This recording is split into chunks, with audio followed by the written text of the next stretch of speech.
Sebo mukadde waffe Vika Jeno Musinya Kasibante, Sebo bwana mukulu Father Mayanja, bakulembeze bonna Father Musala n'obukulembeze bw'Eklezia, Oweekitiibwa ennyo Katikkiro waffe, Katikkiro wa Buganda, Oweekitiibwa Katikkiro yawummula mukadde waffe Mulwanya Mulise Mogerere, Sebo Mulangira Wasajja Minisita waffe, na mwenna bakristu bannaffe mwenna Omukama mulungi era obudde bwonna.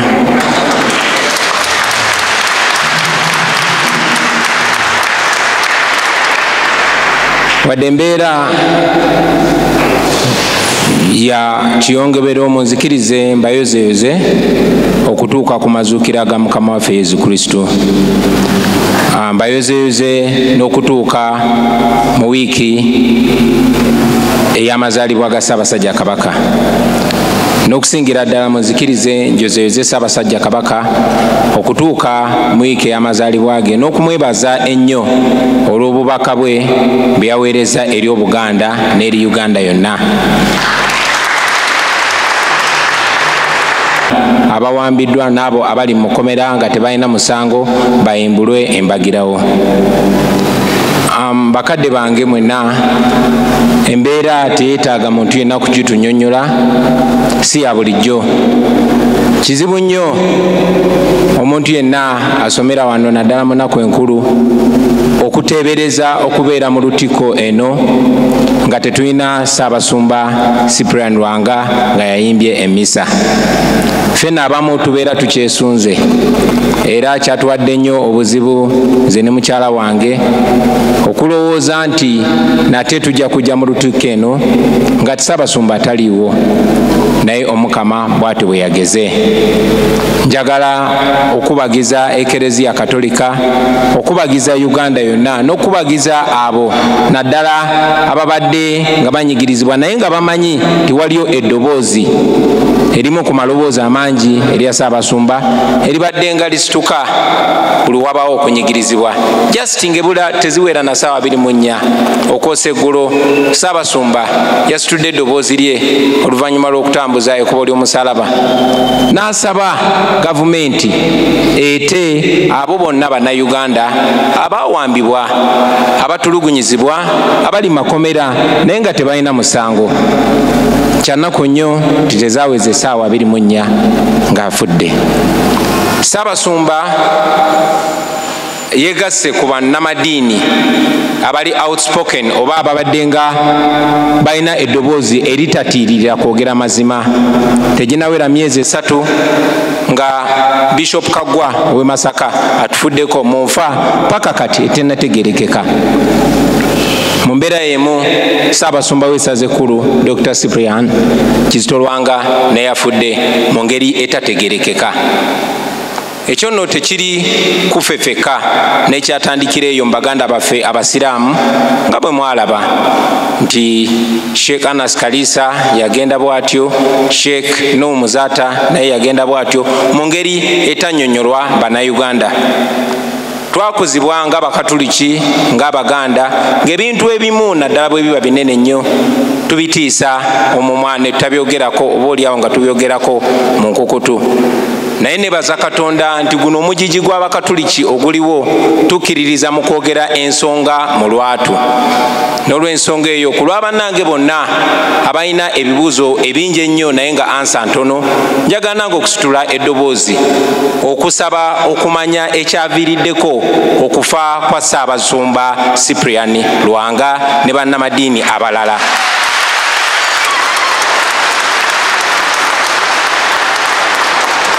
Oba oliawo omukisa ogubuuza ebyo ebibuuzo ebikakali Mukama agutuwa nga tukyali balamu. Oba oliawo okutiisibwatiisibwa kwe tuyitamu kulemesa bangi nnyo okwogera ku nsonga enkulu, naye mmanyi nti nange kamwa koogera oba oliawo mwene Eklezia mwennyini mwe bajja okungalamiza ng'abalala bonna. Naye ngeno embeera okutuukawo ng'ate etuuseewo mu mazuukira ga Mukama waffe Yesu, nsaba ffenna mu kifo ky'okututiisa tugumye bugumya gana mazuukira eno pasika etegeeza nti mukama waffe Yesu Kristo gwe tukkiririzamu yawangula okufa, yawangula amagombe. Kitegeeza nti n'okufa, kubanga kye tusinga okutya, n'okufa tegusobola kuwangula mazima. N'olw'ensonga eyo twefaananyirize Yesu Kristo mukama waffe, era tugendere mu bigere byabo abakulembeze ab'amadiini aboogedde nga amazima. Kyannaku nnyo ensi yaffe bwetyo bweri. Nfunye n'omukisa nga ne Katikkiro waffe tuli naye wano, mukadde wange nzikiriza nkuloopere nti abaana ba Buganda batemulwa, abaana ba Buganda bawambibwa, ne bakubibwa, ne balayibwa, ne bakuulibwamu amaaso n'enjala, ne battibwa. Oboolyawo bantu bangi nnyo baatiisibwa okusitula amaloboozi. Neebaza nnyo Katikkiro, neebaza nnyo Eklezia Katolika n'abakulembeze bonna mu ngeri ez'enjawulo abasitudde amaloboozi gaffe. Engeri gye tutakkiririza mu kuyiwa musaayi, engeri gye tukkiririza mu kwesimagama ku mazima. Njagala nsabe buli omu buli kadde kaafuna asule eddoboozi lye, kubanga bannaffe oluvannyuma lw'okusitula amaloboozi gaffe n'ab'ekitalya baabawula mu bannaabwe ate ne babateeka mu kutulugunya okw'enjawulo. Eyo embeera ya mazima abooluganda. Bitwogerako si byakugereesa, bitwogerako bye bituufu. Oboolyawo bannamawulire tebajja biteekawo mu butuufu bwabyo, oboolyawo TV tezijja kubyogerako mu butuufu byabyo, naye ndowooza nti mu mwaka 2021 oluvannyuma lw'abakitaffe ne bajjajjaffe ne bannyaffe okuyita mu mbeera ezinyigiriza bwe zityo mu zi gavumenti ez'abamiini n'ez'abobote, tusuubira nti eyo ogwo gwali muwendo ogumala okusasulira ate ffe abaali basuubira okuddawo. Tubeere mu Uganda eyeyagaza, tubeere mu Uganda eyesimisa, tubeere mu Uganda ng'obulamu buweebwa ekitiibwa. Katusabe ffenna Omukama omwoyo gwa Ssaabasumba agumuze mirembe, naye ate era mu ngeri y'emu inspiringe bangi nnyo ababadde bawuliza Ssaabasumba, inspiringe bangi nnyo bayimire ku mazima ago, baleme kutiiririra Eklezia, baleme kutiiririra Buganda, baleme kutiiririra ndowooza zaabwe, kuba tekiri waffe buka mu Eklezia Katolika oba waffe buka Buganda, kiri buli wamu. Neyanza nnyo omukisa guno, kansabe mwenna bakristu bannange mugume, naye ate tuleme kusirika busirisi, tubuuze ebibuuzo ebyetaaga okubuuzibwa ate tubanje nezi ansa. Mwebale nnyo, mwebalire ddala, Omukama abampeera omukisa. Mukulu wange mu Bwakatikkiro Oweekitiibwa Mulwanyammuli Ssemwogerere, Omulangira David Kintu Wassajja n'Omuzaana Nancha, Ssebo Minisita John Chrysostom Muyingo ne baminisita abalala batwanjuddwa okuva mu gavumenti eya wakati, Nnyabo Minisita Prosperous Nankindu nga ye ssentebe w'enteekateeka omuli ne mukoddomi wange Honorable Kyagulanyi avaana okwogera,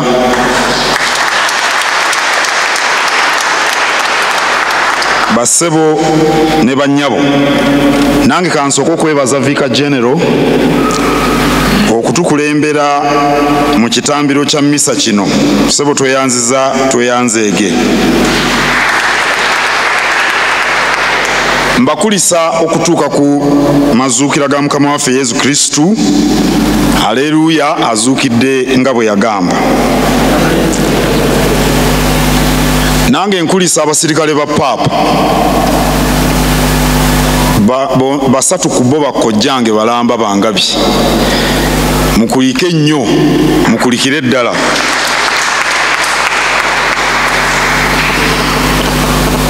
Ntuusa okusaasira kwa gavumenti ya Ssaabasajja Kabaka, okw'Obwakabaka bwa Buganda, okwange n'ab'omu maka gange, eri ab'oluganda lwa Ssaabasumba Cyprian Kizito Lwanga. Nsaasira ssentebe w'olukiiko ntonezzibwa, abasumba bonna, Vicar General owa Kampala, abasaseredooti bonna, naddala ab'essaza lino ekkulu ery'e Kampala, ne bannayuganda bonna olw'okufa kwa Ssaabasumba okw'ekibwatukira. Tujja kujjukira Ssaabasumba Lwanga olw'okwagala eggwanga ly'e Buganda n'ensi ye Uganda. Olugendo lwe tuliko olw'okuzza Buganda ku ntikko tubadde tulutambula naye bulijjo. Alwaniridde ensonga za Buganda Ssemasonga 5. Abadde avaayo ku nsonga ezinyweza Namulondo. Alwaniridde enfuga eya Federo. Alwaniridde ettaka. Alwaniridde enkulaakulana. Ssaabasumba alafubanidde nnyo enfuga etambulira mu mateeka n'eddembe ly'obuntu. Ndowooza ebirala tunaabyogera mu nteekateeka ez'okumuwerekera nga zitwanjuliddwa, naye tusaba Katonda amulamuze ekisa.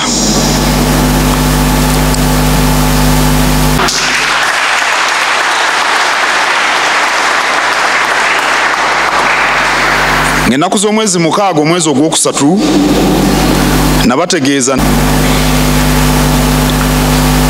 bwe tuba tujaguza amazaalibwa ga Kabaka tusoosowaza omulamwa ku nsonga z'obulamu.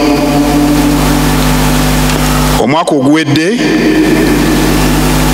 omwaka guno n'omwaka ogujja tuli ku nsonga ya Mukenenya. Kinajjukirwa nti Ssaabasajja Kabaka yakkiriza obuvunaanyizibwa obwamuweebwa aba UNAIDS. Kino kye kitongole mu kibiina ky'amawanga amagatte ekikola mu kulwanyisa Mukenenya. Obuvunaanyizibwa obwo bwe bw'okuba emmunyeenye mu kulwanyisa Mukenenya mu Uganda ne mu nsi eza buvanjuba bwa Afrika n'amakkati ga Afrika. Tusobole okutuuka mu mwaka ogw'2023 nga Mukenenya tufuma mufume. Omubala gwa kuza amazaalibwa ga Ssaabasajja guvuga nti abavubuka mubeere basaale mu kulwanyisa Mukenenya. Newankubadde enteekateeka ez'omwaka guno za kimpowooze olw'okwetwangira obulwadde bwa ssenyiga korona, ate kati tuli mu kyekango ky'okufiirwa Ssaabasumba. Kyokka tubakubiriza naddala abavubuka okuwuliriza eddoboozi lya Kabaka ku nsonga ya Mukenenya. Omuvubuka bw'anaasalawo obutakwatibwa Mukenenya oba obutasaasaanya Mukenenya nga tujaguza emyaka gya Kabaka waffe eg'606 anaaba yeegasse ku lugendo lw'okuzza Buganda ku ntikko. Kabaka waffe Katonda amutebuse buli katego atukulembere emyaka emirala 1000.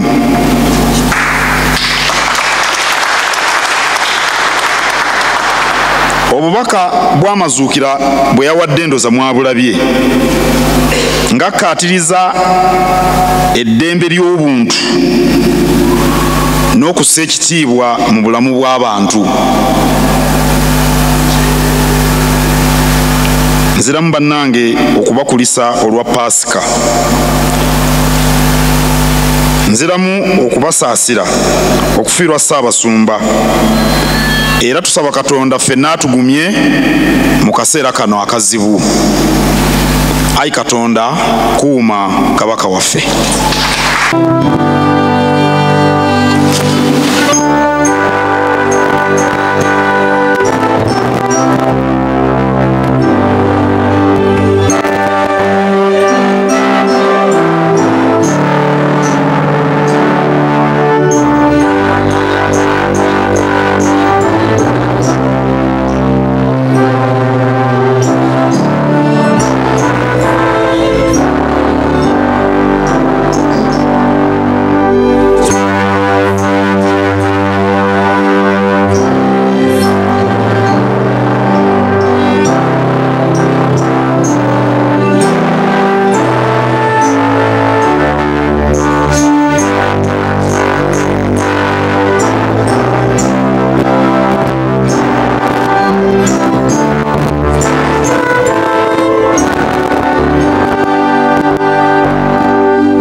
neyanziza neyanzeege Cathedral Administrator, mukadde waffe Vicar General wa Kampala Archdiocese, Oweekitiibwa Katikkiro wa Buganda n'omukyala Oweekitiibwa Katikkiro eyawummula, mukwano gwange Omulangira Wassajja ne muwala wange Omuzaana, Honorable Ministers abali ku mukolo guno, baganda bange ba Member wa Parliament mwenna abali ku mukolo guno, Ssaabakristu wa Uganda ne Bassaabakristu mwenna abali ku mukolo guno, bakulembeze bannange mwenna, bantu ba Ssaabasajja Kabaka, bassebo ne bannyabo, kitalo ekyokuviibwako mukadde waffe Archbishop Ssaabasumba, kitalo nnyo okufa kwa mukwano gwaffe Dr. Cyprian Kizito Lwanga. Ndi wano nga ndeese obubaka bwakusaasira ate era bwakubagiza Uganda yonna, obubaka nga buva mu gavumenti ne mu bannayuganda, nga twagala okusaasira ennyo mwenna bannayuganda naddala Kereziya mu Uganda olw'okutuviibwako mukwano gwaffe, abadde empagirwaga mu nkulaakulana ya Uganda, eddibu erireeteddwawo okufa kwa mukwano gwaffe Dr. Cyprian, kimanyi bulungi nti lijja kuba zzibu okujjuzaamu omuntu omulala. Tusaba Omukama Katonda amuwummuze, amuwe eky'omuwummula ekitaggwaawo. Obubaka obwa gavumenti mu bujjuvu tujja buleeta eyo mu maaso gye tugenda, ne twongera kusaba Omukama Katonda n'okumwebaza olw'ebitone ebingi bye yawa Cyprian Kizito Lwanga, aye n'abikozesa n'obuvunaanyizibwa kutuuka lwamututte. Olunaku lwa leero naffe twegatta n'Obuganda okwebaza Omukama Katonda eyatuwa Ssaabasajja Kabaka. Twebaza Katonda eyamutuwa, era Ssaabasajja Kabaka tusaba Omukama amutuwangaalize kubanga atukoze bulungi. Bassebo ne bannyabo, bantu ba Katonda, olwaleero Omukama azuukidde. Amazuukira g'omulundi guno obutafaanako ng'amazuukira amalala ge tubadde tuyitamu, gano maawufu. Amazuukira g'omulundi guno gatuuse mu kiseera eggwanga we liri mu kupimibwa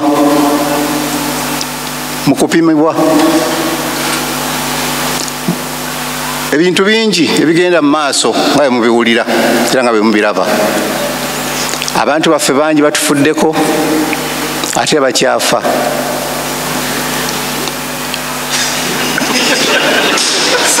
Abantu bangi batufuddeko. Obulwadde ne bwe tutawulirangako mu Uganda nga COVID-19 buwo butulumbye. Enkuba bw'etonnya owulira omuyaga, mayumba gagudde, mmere eyonoonese, omusana bwe gwaka gwe gwe twasomako gwe bayita pereketya. Kabe kasinge ng'oyinza okugamba nti oba Katonda ffe atwerabidde, naye bw'ojja ku lunaku ng'olwaleero n'owuliriza ebigambo bya Katonda, n'owuliriza okubuulira okulungi okuvudde mukadde waffe Vicar General, bw'obadde mu akabuusabuusa ni Katonda taliiyo, oyongera okunywera gwe wamma. Bw'owulira n'atuwa n'obubaka obwo bw'atuwadde, nze ndowooza nti amazuukira g'omulundi guno gatwongera okutubeera akabonero akatulaga nti ffenna tuli baana ba Katonda, ate Uganda eno yaffe. Kati obudde buno ate nga bw'olaba ne bye tuyiseemu bingi, ate buno Eastern egeze nejja nga tebakava mu kulonda. Abasinga obungi mwayogerera ebikaawa ng'omususa. Nze ndowooza kati nga tuselebratinga okuzuukira kwa Mukama waffe, twandirabye akabonero tuli bantu ba Katonda, twandyongedde ku kunywera kwegatta. Ebigambo bye twakozesanga ku luli ebirina ng'omususa, ebyo twandigenze tubikendeezaako, ne twongera kulaga kitiibwa kya Katonda n'amaanyi g'alina mu bulamu bwaffe, ne tweyongera kwegatta kugoberera ebigambo ebadde bituweebwa Ssaabasumba ng'afubaana bulijjo okulaba ng'ensi yaffe ekulaakulana. Enkuba yino etandise okutonnya, twandibadde twongera maanyi na bigambo byongera maanyi mu bantu baffe ekkola nnyo. Obudde buno buli omu alina kyasobola okusiga asige. Emiti gye tutemye ntugimalawo tugizeewo. Kyekitiibwa ekyo Easter kyetuleetera. Kati owulira nti omusajja nannyinimu okuyingira mu nnyumba ewuwe namulabye ng'alinnya ki geeti. Abaana bagenze okutyaba nku, basatu bavuddeyo nga bakoze eki, nga bafiiridde mu kidiba. Bw'obiwulira ebyo byonna oyinza oga nti oba Uganda si ya Katonda. Nze njagala twebaze Omukama eyatuwa Mukama waffe n'atufiira ku musaalaba n'azuukira. Nekifaananyi ki eky'obwakatonda omukwano gw'alina naffe n'ogweyongera okuvaayo. Nze nandisabye buli kye tukola tuggyeyo kitiibwa kya Katonda ekyo. Ebigambo ebireetera okutwawula tuyuzaayuza Christ emirimu bagazise empisa ennungi eza Kereziya, empisa ennungi ez'Obuganda, mbafunirenga obudde buli lunaku munyumyeko nabo. Tembaleka kutaayaaya, tembaleka kugenda mu biduula, tembaleka kubeera ku firimu. Ne firimu ze bagenda okulaba gezaako okumanya ki firimu nyumwana gy'alaba. Mubalage ekyokulabirako eky'omusaalaba, mubalage ekyokulabirako eky'obuntu bulamu. Mubeere ekizampo ennungi eri abaana baffe abo.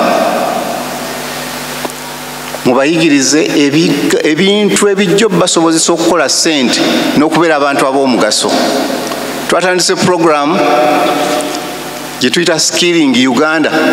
Buli Munnayuganda omuwa obukugu obunaamusobozesa okufuna kasente. Mubayigirize ebyemikono nga ffe mutuyita wali mu Directorate of Industrial Training DIT nga tujja tubapima nga tubawa certificate. Nanjagadde okulaba candidates abo nga bakomawo ku masomero omulundi otaamu eddako nga buli omu alina certificate emulaga how skilled